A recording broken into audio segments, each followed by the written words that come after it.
Abeno. Wanji. Ngafe. Mama Najingo. Wanji nyamu. Tusanise okulaba nyamu. Kale mukwano. Oli otya muwala? Ndi bulungi. Jebaleko. Kale nyabo. Namwe mujebaleko. Kale. Mama mulungi. Mulungi. Bangambye yakomyewo mu ddwaliro bamusiibudde. Ali bulungi? Ali bulungi. Mbadde nsaba mumpitireko njagala mubuuzaako. Kale. Mama. Wanji. Mama Najingo akwagala.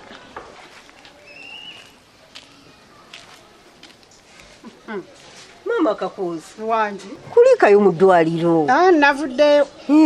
Nga olaba n'obulwadde. Nalaba nabo naye maama wange. Nze neebuuza emikwano. Era gwe maama Najingo nkwewuunya. Nendwala nembeera ku kitanda. Nembeerayo ebbanga eryo lyonna. Notagamba nti ojja ondabeko ogwo mukwano nnabaki. Bannange namanya nno nti oli mulwadde baakuwa n'ekitanda mu ddwaliro. Naye olw'emirimu gye nnyina emingi n'ebintu byenkolako mubutuufu nabuli obudde obujja nayo n'enkubuuza. Emirimu ne gikwata ebigere. Maama Kakooza simanyi kyenyiza nakugamba. Ate era ne we naakugamba oyinza obutakimatira. Naye bambi nze mbadde nkusabira nkomewo bulungi. Weewaawo nti nno sajja mu ddwaliro okulabako nakubuuzaako. Mune ojja kunsonyiwa. Kyonna kiwulira sijja kwegaana nti nno saamanya nti oli mu ddwaliro oli mulwadde. Naye emirimu gyankwata abaana kuzzaayo mu masomero ate n'amayumba gange abamu genda okubanja nga bapangisa bansumbu. Kale obudde ne bumbula mu butuufu okujjayo mu ddwaliro okubuuzaako. Ani naawe omanyi ebyabapangisa fe abaazimba. Abapangisa bakumalako emirembe okonkonoono okonkonooli okusasula tebaagala. Kale n'obudde awo ne bugaana. Naye kempulidde nti baakusiibudde bye bigere bino. Nze munnange neewuunya maama Najingo. Mu mikwano gyange gyonna nali manyi nti oli mukwano gwange. Komba obeera naawe onjagaliza nakufa. Gwe mukwano gwange waddala ddala n'endwala n'embeera ku kitanda n'enkoma nayo n'enjagala n'okufa n'otajja kunnambula. Bannange abantu muli bazibu ate abantu temwagalika. Kaakati ozze kula mba kufiirayo. Mama Kakooza naawe ekiseera ekifa tunakituusa. Gwe si gwe mukwano. Tetunnaba kutuukayo naawe leka gamba nti obadde ogenda kufa. Toyina byakkola. Omuntu bamuwera ekitanda aba tali bubi.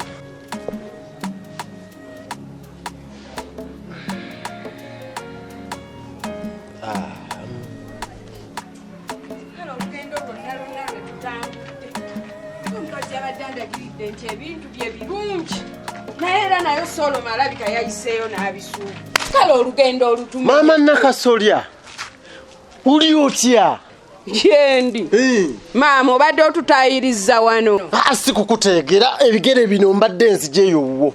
Nsookedde ku mudaala nenzijjawo nga toliiwo kati ebigere bino mbadde nzike lwakubanga nkooye kwe kuwummulamu wano. Wabula ozunga ekyalo kino. Looza toyinawo otamanyi.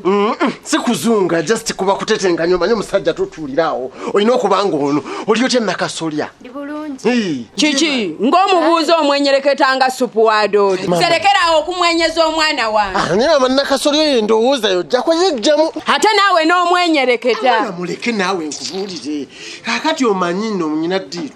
Wabula olokompoka wenna olinga gwe baasala akanyata. Kaakati olwo mbu obadde onneetaaga nnyo. Nkwetaaga ate bino bikuyamba. Nze tonkwatirira. Kuva ddi Kakooza nga nnina ddiiru naawe. Ku luno ogenda kugifuna. Bwe nalowoozezaamu abantu benyiza okukolagana nabo nga maama Nakasolya gwe nnamba emu. Yes. Maama ng'onnumirirwa nnyo. Omanyi bagamba tewali alumirirwa nga talina kigenderero. Waliwo ddiiru ey'ebirime. Biringanya, karoti, mboga, butunda, lumonde, buli kintu. Yes. Biriwe. Biri ewaffe ye mubende mu kyalo. Era omuyaya badde ansomeddemu awo n'aŋŋamba nti no bwe manga nsobola okufuna ssente nengenda nemusuubulako nezija nentunda ate nga nze ndaba bino bintu by'abakyala. Okitegeera nga byammwe abakazi kati nenjagala nkunoonyera nsoose kulowooza kuggwa omu. Okimanyi nti nno ensawo y'amatooke ya mutwalo. Wangi? Ya mutwalo. Endebe ya bummonde 2,000. Wali bino bifene. Karoti bakusibira ne bakuterako bino. Waliwo bino ebitu bakitungira ekisawo. Okitegedde ne bakitunga ne kiyitako. Ku mutwalo novayo ne karoti. Motoka epakingawo ku mudaala gwo. Obiretera na mu motoka. Ndone yansomedde mu mukwano gwange ye avuga mu motoka wetu ffenna tuli ba mukyalo eyo. naye avuga loole zino ezigenda pakinga ku mudaala gwo n'olumya abayaye. Kakooza singa waŋŋambirawo omuntu andikwa singa mbonaabona nti anti nange bakansomera mu ddiiro kaakati nenzijukira nti mama Nakasolya ye muntu kuba alina omudaala ye muntu gwe nsobola okubuulira ku nsonga nabanga alina akasente ne tubaako kye tutandika. Mutuufu nze n'essanyu nga mmanyi nzize kukulisaayo nga olwakuba nti mbadde mpitawo buyisi ne baŋŋamba nti kati mwakomyewo wano kwe kukyama nsooke nkubuuzeeko. Kozi oli mugagga maama oli landiroodi wadde ne kakiro k'ennyama n'akasukaali bwe kati wadde n'okukandeeterako akajiiko n'enkanywako kati mba kufa wandize kulaba malaalo oba mulambo. Nkimanyi nti nabulwa obudde era nkunnyonnyodde kati obufunye ebyokufa byo bijeemu era nali manyi tojja kufa naye manyi ojja kukomawo bulungi. Nze munnanga abantu mwannema kale wanditumye ne mmanya nti munnanga akoze eki antumidde omuntu naye oli eyo gw'otudde mu bitiibwa byo maama wandinkwatiriddwa ekisa kati mukwano nnabakyo era n'abakugambye mu kkubo nti nakomyewo bakoze nansobi ate sitegedde nti gwazze saanivuddeyo. Mama Kakooza mpuliriza bambi era nkunnyonnyodde kasita ffe bamu era tutambulira ano ku kyalo kaakati kentegedde nti wakomyewo Makooza nkulayirira nja kuyita wano nkuleetere kiro y'ennyama ebikozesebwa byonna obusente ng'obwo bwe mutandika nabwo kuba munnaye oli mukwano gwange sisobola kuvaamu bwe ntyo ne sukaali nzije mbikuwe ne muwala wono bw'anaaba nsanze wali ku mayumba gange mmanga nga nyina bemmanja awo nnya kumufunirayo akantu akakuleetera. Mbadde ngamba nti munno mukabi ye munno ddala wekitegera wandibadde okandeetera mbuddwayo nekawuutamu supu naye kati navuddeyo era wendi wano munnange kati anti kintu kyegamba Mama Kakooza nakomyewo ndoza ali tosuubira nti nyiza n'okudda nankubadde mu ddwaliro sazi naye wano ngenda kukukolako. Olaba maama Najingo nze ne bw'otandize kundaba okiwulira onviire tambula ogende makubogo nga bw'obadde ogenda. Sagala kumanya bunyama bw'ogambye busukaali wandibadde ojja nabwo kubanga tebukumenya yitawo tambula onviire genda neza abanaku mbeewuunya omuntu n'akugamba okuleetera ebintu olina ky'olina kati mu ddwaliro olina kyewavuddeyo nakyo ebyo byonna tebikuyamba. Kale genda towerumya lulimi ndeka n'obwavu bwange gwe genda n'obugagga bwo nviira tambula onviire. Abaavu mwina entonde ezitategeerekeka kale bwebyoba byenkuwa tobyagala nja biwa abalala. Biki byondeetedde jadda na wano n'emikwano gy'abanaku nze njeesonyiye. Obadde otuleetedde kaki naye mama nno naawe wadde mama Najingo munnaye atulangidde obunaku n'obukopi naye naawe okozeemu bubi. Ate ntya ebyo byabadde agambye twa wakiri wandimulese naabi tuwa ne tufuna we tutandikira kati mama omwavu akola entondo. Kati azze nakaki yategedde bansiibudde azze nakaki anaakuwa akumba naawe ate mwana gwebeera olaba omuntu baba takulambudde mu ddwaliro manya ensi munno oyo mulabewo naye ng'ojjanga lonsombo ze kunda badde nze kulaba nti oba nafa saa tuwali mpise nakumpita mwana gwe abeere ensi twagala tujja kubeerayo mu lunaku waffe.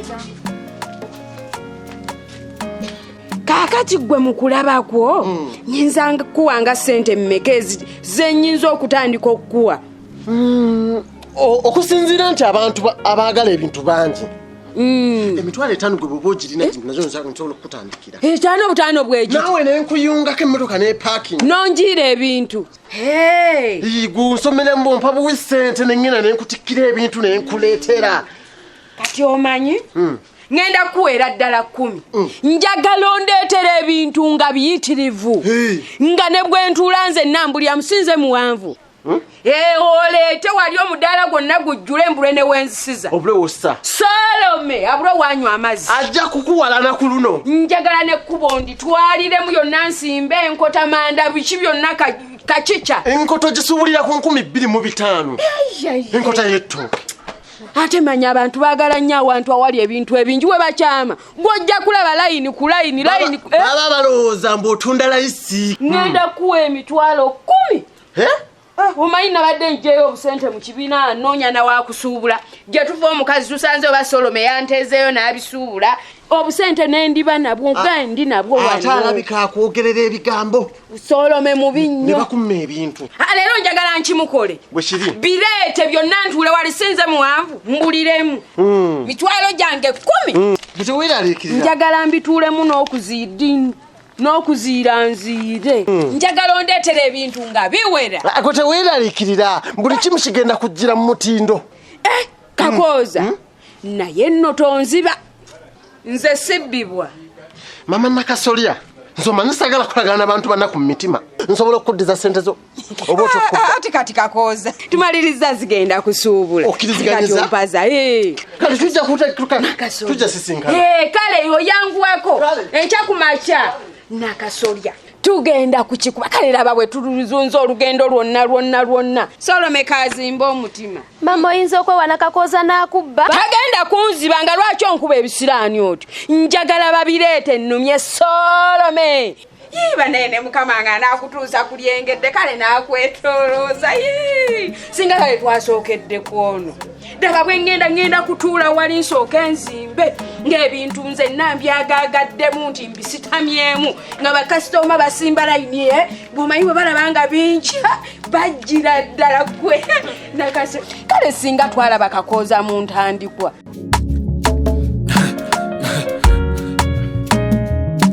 Akasatiro Basatira